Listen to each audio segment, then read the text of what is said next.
नमस्कार, मैं हूं आपके साथ इश्तियाक अहमद और आप देख रहे हैं आर्य न्यूज।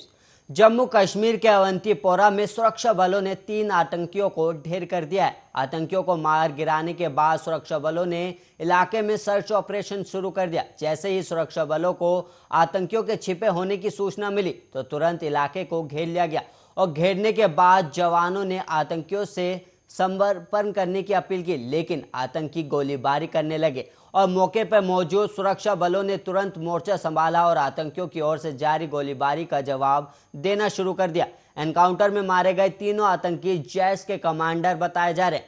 हालांकि अभी तक इनकी पहचान नहीं हो पाई और घटना के बाद इलाके के लोगों के बीच दहशत का माहौल बना हुआ है।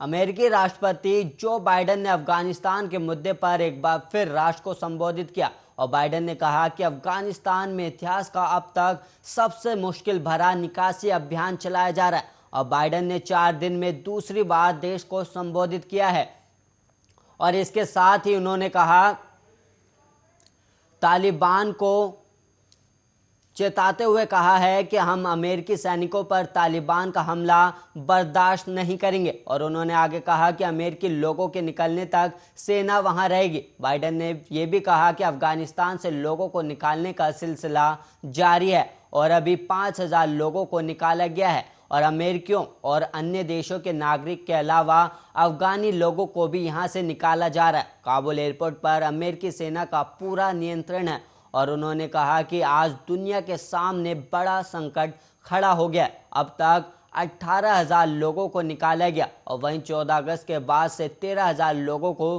काबुल से बाहर निकाला गया है और अमेरिका में अभी भी 6,000 से अधिक सेना तैनात है और लोगों को निकालने का काम लगातार जारी है और यह इतिहास का अब तक का सबसे मुश्किल भरा निकासी अभियान है। और अमेरिकी राष्ट्रपति ने आगे कहा कि लोगों को बाहर निकालने का काम खतरे से भरा है और इसमें फौज को भी खतरा है। इस मुश्किल हालात में अंजाम दिया जा रहा है। मैं भरोसे के साथ नहीं कह सकता कि इस आखिरी नतीजा क्या निकलेगा या अंत में क्या होगा। और वहीं आपको बता दें, काबुल एयरपोर्ट पर एक मां द्वारा अपने बच्चे को अमेरिकी सैनिकों को सौंपने के मुद्दे पर उन्होंने ये भी कहा कि उस बच्चे को उसके पिता को सौंप दिया गया है और दोनों ही अभी सुरक्षित हैं। और बाइडेन ने कहा कि हमने काबुल एयरपोर्ट पर पूरा नियंत्रण हासिल कर लिया है और यहाँ से सैन्य विमानों के अलावा नागरिक विमान भी उड़ान भर रहे हैं और लोगों को बाहर निकाल रहे हैं।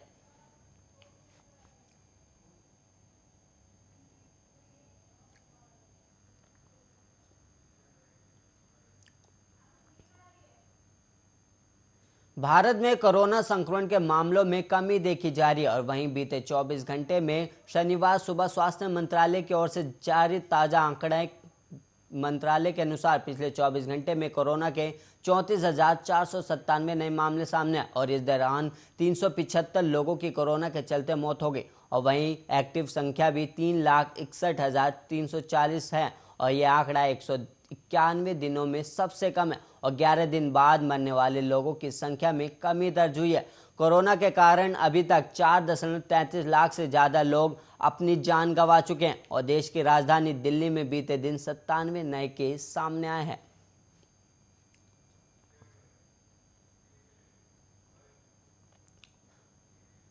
नए कृषि कानूनों के खिलाफ जारी किसानों के आंदोलन का असर अब रेलवे पर भी देखा जा रहा है और वहीं असर ट्रेनों की आवाजाही पर दिखने लगा।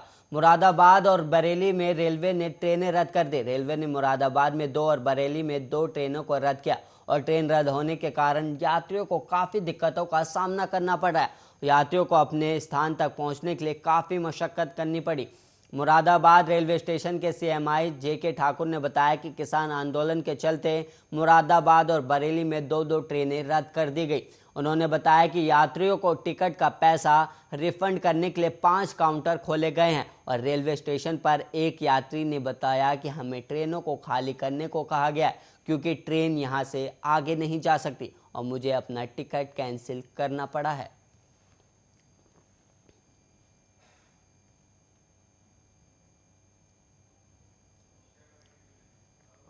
उत्तराखंड में बीते 24 घंटे में 15 नए कोरोना संक्रमित मिले और वहीं जिले में अब तक एक भी मरीज की मौत नहीं हुई है, जबकि 24 मरीजों को ठीक होने के बाद घर भेज दिया गया और सक्रिय मामलों की संख्या भी घटकर 333 पहुंच गई, जबकि गुरुवार को प्रदेश में 342 सक्रिय मामले थे और स्वास्थ्य विभाग की ओर से जारी बुलेटिन के अनुसार 15,990 सैंपलों की जांच रिपोर्ट नेगेटिव आई और 7 जिलों अल्मोड़ा, बागेश्वर, चमोली, चंपावत, हरिद्वार, पौड़ी और टिहरी में एक भी संक्रमित नहीं मिला। और वहीं देहरादून और पिथौरागढ़ में 6-6 और नैनीताल, उधम सिंह नगर और उत्तरकाशी में एक संक्रमित मरीज मिला। राज्य में अब तक कोरोना के कुल संक्रमितों की संख्या 3,42,716 हो गए और इनमें से 32,08,998 लोग ठीक भी हो चुके हैं और वहीं 7,376 लोगों की कोरोना के चलते जान जा चुकी है।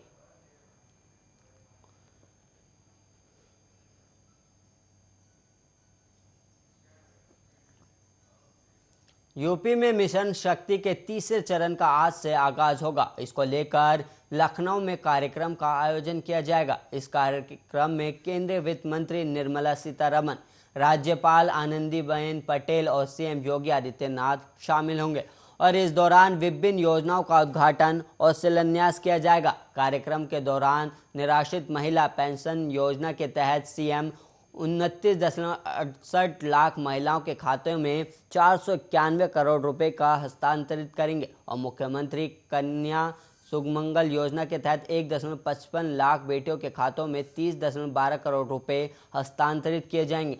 इसके अलावा उत्कृष्ट कार्य के लिए 75 महिलाओं को सम्मानित भी किया जाएगा।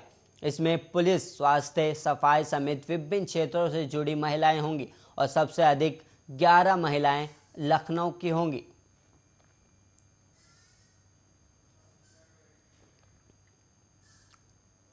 दिल्ली वालों को उमस वाली गर्मी से राहत मिल गई है। शुक्रवार देर शाम हुई हल्की बारिश ने मौसम खुशनुमा कर दिया था, लेकिन आज सुबह भी तेज बारिश ने दिल्ली का तापमान और गिरा दिया। शनिवार यानी आज के लिए मौसम विभाग ने दिल्ली में बारिश का ऑरेंज अलर्ट भी जारी किया है, लेकिन माना जा रहा है कि बारिश से मिली ये राहत ज़्यादा लंबे समय तक चलने वाली नहीं है। दिल्ली में सुबह तेज बारिश के बाद दिल्ली के कई इलाकों में पानी भी भर गया और मिंटो ब्रिज के नीचे जलभराव के कारण दोनों तरफ से ट्रैफिक की आवाजाही बंद कर दी गई और वहीं मूलचंद अंडरपास में भी पानी भर जाने के कारण ट्रैफिक मूवमेंट प्रभावित है। और मौसम विभाग के मुताबिक दिल्ली में आज सुबह 2:30 बजे से 5:30 बजे तक बारिश हुई, जिसमें और शनिवार को मध्यम बारिश भी होगी। इसके लिए ऑरेंज अलर्ट भी जारी किया गया है और आज अधिकतम तापमान 32 और न्यूनतम तापमान 25 डिग्री रह सकता है और वहीं 22 अगस्त से बारिश कम होना शुरू हो जाएगी और वहीं 23 अगस्त को बूंदाबांदी की संभावना है और वहीं 24 अगस्त से मौसम शुष्क हो जाएगा और इसके साथ ही तापमान बढ़ना भी शुरू हो जाएगा और ये ब्रेक कम से कम 26 अगस्त तक रहेगा। 25 और 26 अगस्त को तापमान एक बार फिर 37 डिग्री को छू जाएगा।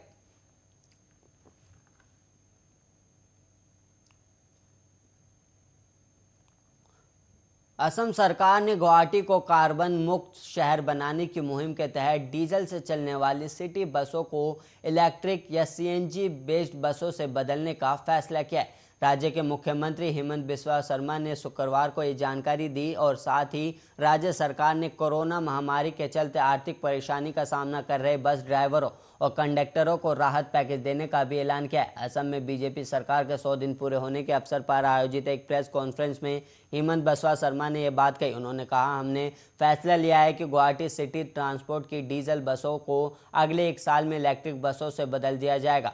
हमारी कैबिनेट ने इसके लिए 200 इलेक्ट्रिक बस और 100 सीएनजी बसें खरीदने के प्रस्ताव को मंजूरी दे दिया। असम स्टेट ट्रांसपोर्ट कॉरपोरेशन को गुवाहाटी में डीजल या पेट्रोल बेस्ड बसों को चलाने की अनुमति नहीं होगी। इलेक्ट्रिकल और सीएनजी बसों का इस्तेमाल कर हम गुवाहाटी को प्रदूषण मुक्त बनाना चाहते हैं। साथ ही उन्होंने कहा, जल्द ही ये पॉलिसी प्राइवेट बसों के लिए भी लागू हो जाएगी। असम को कार्बन मुक्त शहर बनाने की मुहिम में ये हमारा एक बड़ा कदम है। हेमंत बिस्वा शर्मा ने साथ ही बस ड्राइवरों और कंडक्टरों को राहत पैकेज देने का भी ऐलान किया है। उन्होंने कहा, कोरोना महामारी में लगे लॉकडाउन के चलते 3 महीनों तक पब्लिक ट्रांसपोर्ट को बंद रखना पड़ा है। इसके कारण बस ड्राइवरों और कंडक्टरों को कई आर्थिक मुश्किलों का सामना करना पड़ रहा है। हमारी सरकार ने राहत पैकेज के तौर पर हर एक बस ड्राइवर और कंडक्टर को 10,000 रुपये देने का फैसला किया।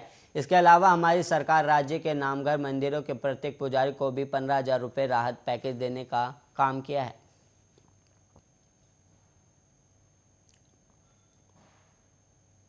तिहाड़ जेल में अंकित गुर्जर नामक बदमाश की हत्या का बदला लेने के लिए डिप्टी जेलर की हत्या की साजिश रची जा रही थी।